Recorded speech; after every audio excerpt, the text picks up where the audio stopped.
ఏంటండి ఆలోచిస్తున్నారు? నిన్నెవరో నా బ్రెయిన్ అడిగారు, కంగారులో అడ్రస్ తీసుకోవటం మర్చిపోయాను. ఇచ్చేయడానికి ఇదేమైనా ఆస్తా?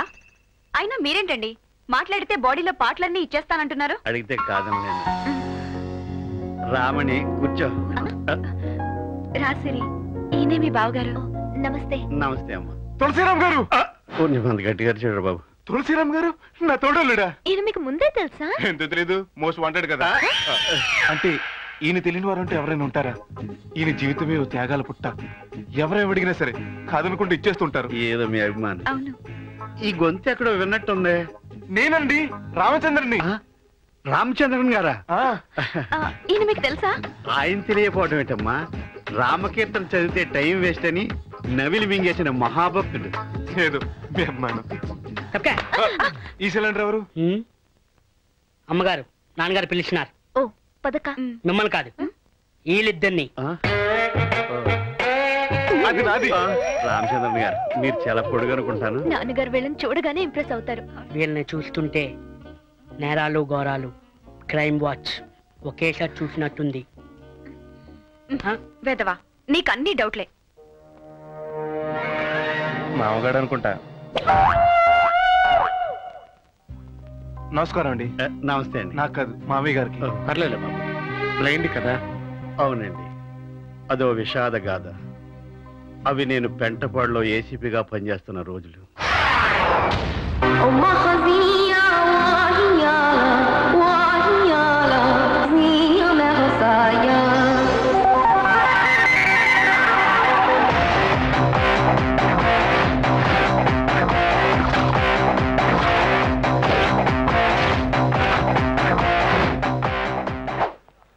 ఎక్కడ?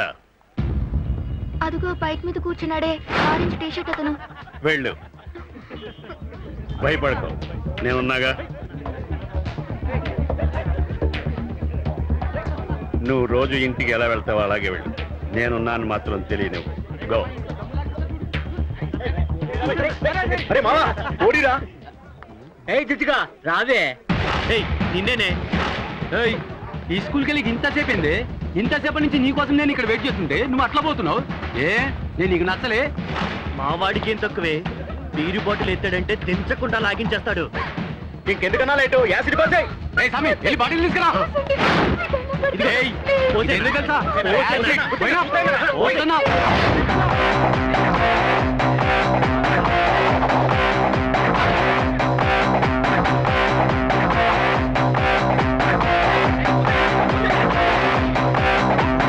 ఏంట్రా నా కళ్ళలో పోయి? దమ్ముంటే నా కళ్ళలో పోయి చూస్తావేరా? పోయిరా. ధైర్యం ఉంటే నా కళ్ళలో పోయిరా లుచ్చా. పోయిరా, అమ్మ మీద కాదురా, పోయి. అలా ఘర్షణలో దర్శన సినిమాలో తెలుసు, చెప్పు. అలా కళ్ళు పోగొట్టుకున్నాను సార్. అమ్మాయి ఇంకో రకంగా చెప్పింది, ఏదో పెళ్లి కళ్ళు దానం చేశావని. అది అప్పుడు ఆ కథలో ఆ అమ్మాయికి ఒక కన్ను దానం చేశాను. ఇప్పుడు ఈ కథలో ఈ అమ్మాయికి రెండో కన్ను దానం చేశాను. అలా రెండు కళ్ళు దానం చేశాను నాకు. ఇప్పుడు మీ అమ్మాయినిచ్చి కన్యాదానం చేయబోతున్నారు. నిజం చెప్పాలంటే నా బిడ్డలే నా ప్రాణం. అన్నట్టు నీ గురించి కూడా విన్నానయ్యా. నువ్వు బాగా పాడతావని, నీ గానంతో మీ నాన్నగారి ప్రాణాలే కాపాడుకున్నావని విన్నాను. ఒక్కసారి సుందరకాండ పారాయణ చేయకూడదు అంటే ఇప్పుడు ఎవరు పోలేదు కదండి. పాడండి తమ్ముడు గారు, పోయేవాళ్ళు పోతారు. పర్లేదు, పాడండి.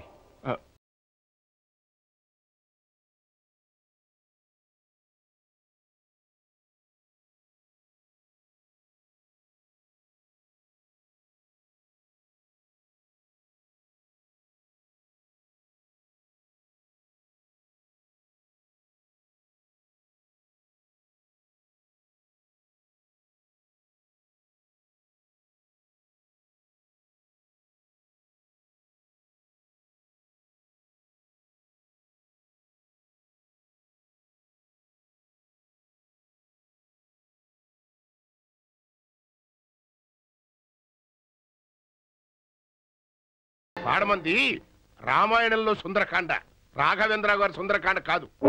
అంటే ఇవాళ మంగళవారం కదండి, అమంగళం అని నేను సుందరకాండ పాడినండి. మరి నీకేమొచ్చు? రామదాస్ సీడీ ఫుల్గా వచ్చింది. పాడమంటారా? ఎక్కడో సెల్ మోగుతోంది. చెల్లగాదండి, నా బెల్ల. ఏమిటో అంత కన్ఫ్యూజన్. పైగానేమో నీ పాట విన్నవాడు పోతాడని ఆల్రెడీ ఆయన డిక్లేర్ చేశాడు. ఈ కన్ఫ్యూజన్ అంతా ఎందుకు కానీ పాటలు కూడా మర్చిపోండి. బతికిపోయాడు. మా పిల్లలు మిమ్మల్ని ఇష్టపడ్డారు కాబట్టి నేను ఓకే అంటున్నానయ్యా.